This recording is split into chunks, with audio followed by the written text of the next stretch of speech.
இயேசுவே எங்களை ஆசீர்வதியும் ஊழியத்தின் மூலம் உங்கள் அனைவருக்கும் பெண்கள் தின நல்வாழ்த்துக்களை கூறுகிறேன். வேதாகமத்தில் உள்ள நீதிமொழிகள் 31:25 பெண்ணை குறித்த வசனம் இவ்விதமாக கூறுகிறது: அவள் பலத்தாலும் மரியாதையாலும் உடுத்துவிக்கப்பட்டிருக்கிறாள், வருங்காலத்தை பற்றியும் மகிழ்கிறாள். நல்ல ஸ்திரீ தேவனுக்கு பயந்து நடக்கும் பெண்.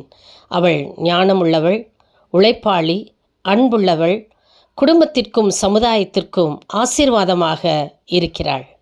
Strength and honor are her clothing, and she shall rejoice in time to come.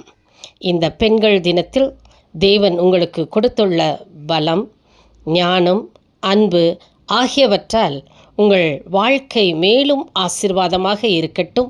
நீங்கள் தேவனில் மதிப்புமிக்க படைப்பாக இருக்கிறீர்கள். அல்லேலுயா, ஆமேன்.